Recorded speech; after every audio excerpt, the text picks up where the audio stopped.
All right, we are back at it, and now we're going to derive equilibrium constants. Basically, from partition functions. So we're going to end up actually being able to derive an equilibrium constant based only on molecular parameters of the system that are buried deeply into these partition functions. So we started down this path last semester. We're able to, at some point, relate molar Gibbs free energy, which we called mu back then, to equilibrium constants, capital K. And recently, as in a few hours ago, we related free energy to a partition function, specifically the difference between the free energy and the 0 Kelvin free energy is equal to negative nRT times the natural log of the molar partition function, and that's what the little m means in this case, divided by Avogadro's number, where this molar partition function is the partition function that you've been working on, divided by the number of moles. All right.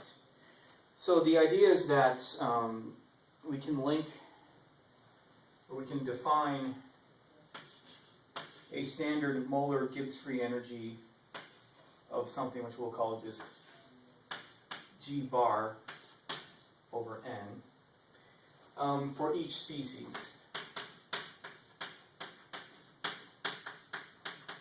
In the equilibrium system, and basically make a comparison.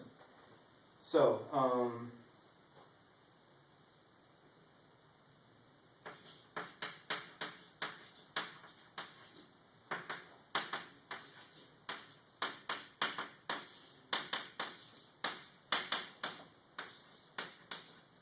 Alright, so we're going to call this standardized if the pressure is equal to some standard pressure, which we will conveniently call 1 bar. And this is only an issue with the translational partition function. Alright, so, because it has a volume in it, so we can define a standard molar volume to go into our standard molar partition function. And it's just going to be equal to RT over P0, just like it has been all along, assuming ideal gas behavior.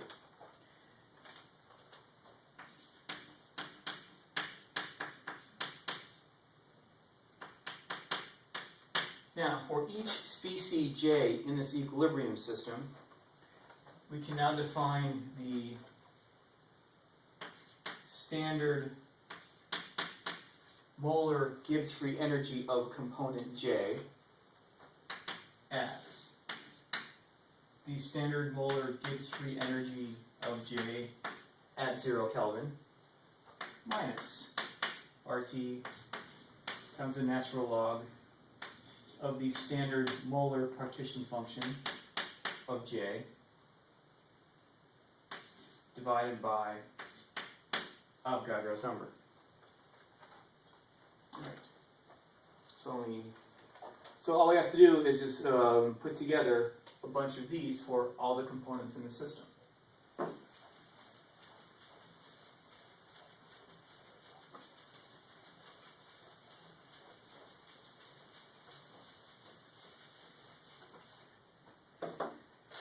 All right, so for our general system, little a plus little b in equilibrium with cc plus dd, we can say that the equilibrium constant K is going to be equal to, it's actually not that big. So last semester we related the equilibrium constant to the molar Gibbs free energies of the products raised to the power of their coefficients, divided by the molar Gibbs free energy of the reactants raised to the power of their respective coefficients. And we're just actually substituting in what we just did today. So d to the little d power, and then divided by,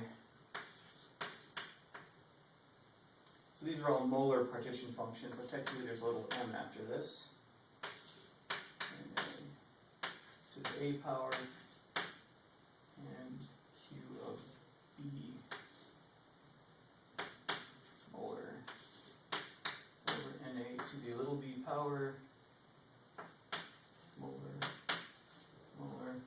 So the only difference is now we have to do one more correction. So this goes into the curly brackets here. And then the next thing is that this is e to the minus reaction E0 over RT.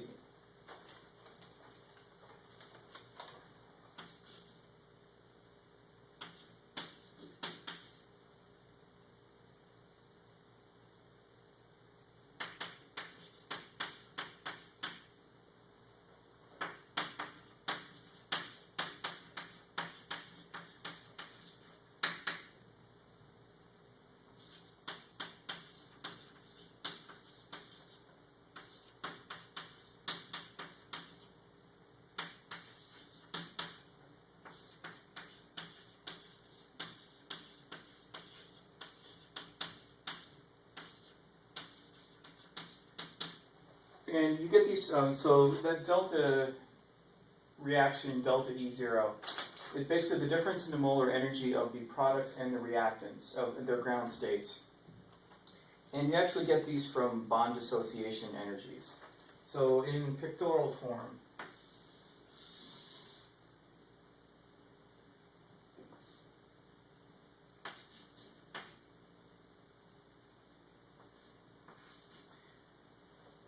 let's say you have, this will be an exothermic system. So what you do is add up all of the bond dissociation energies of the reactants, and you get some number. And then basically subtract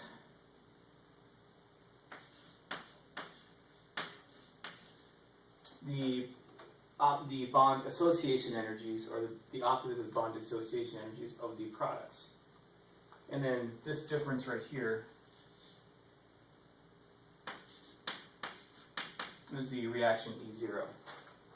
And let this sink in, you have actually just derived an equation that tells you equilibrium constants of a generic reaction based on the microscopic properties of all of the components, which are buried into the partition function of component C, component D, component A, and component B.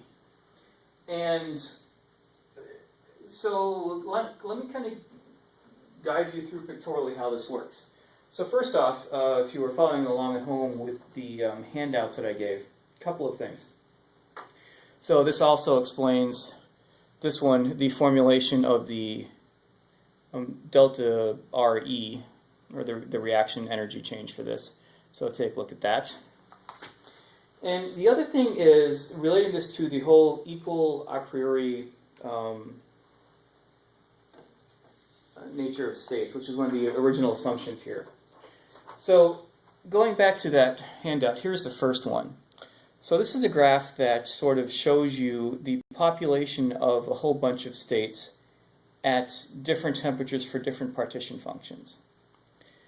And what you find is that, so in this particular figure, the states are all the same, but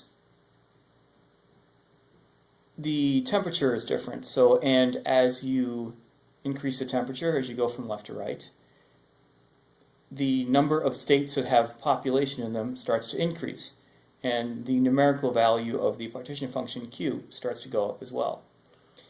Now, and this is a general case, so more temperature, more accessible states, more entropy, more ways to distribute your molecules in more states.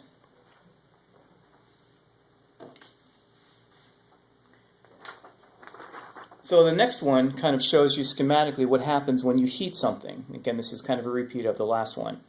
That as you add more energy, more states become accessible, and you have more ways to distribute your molecules or around the energy levels.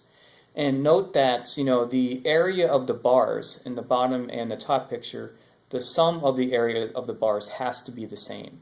So we're not generating matter, we're not losing matter, but we are able to distribute it with more heat into a greater number of states. So if you look at the bar representing the population of the ground state, it's much larger on the bottom, the cooler distribution, than it is in the upper one, which is at the higher temperature.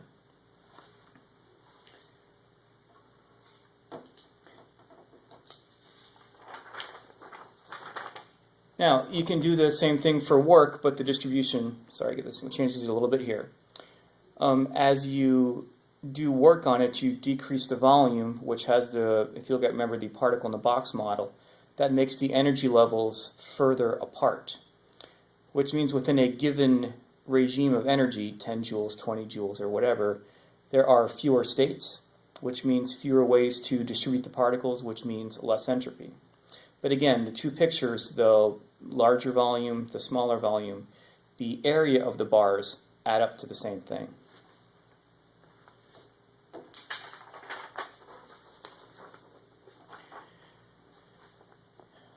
So here's how equilibrium constants work. Now I know yours is in color, it's going to be a little bit better.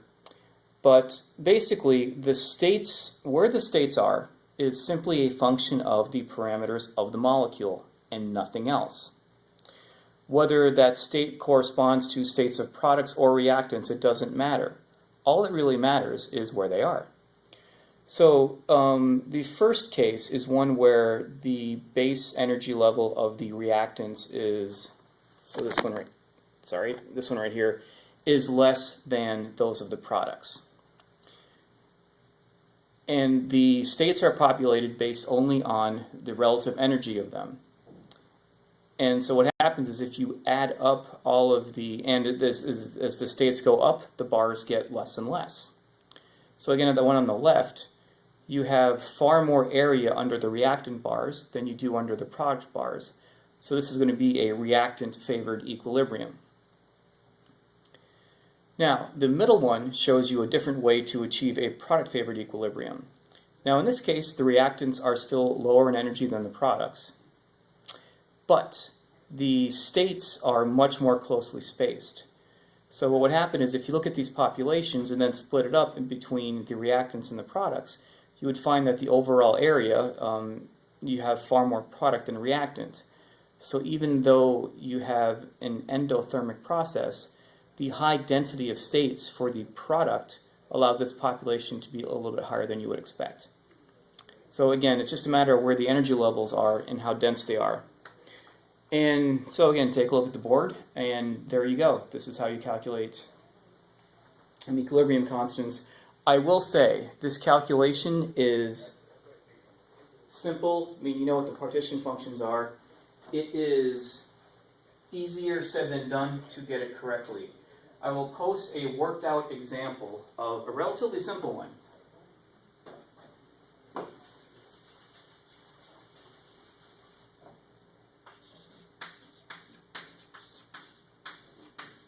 Of just the dissociation of disodium into sodium atoms in the gas phase. Take a look at that, work through it, make sure you can replicate it. All right, see you in a little bit.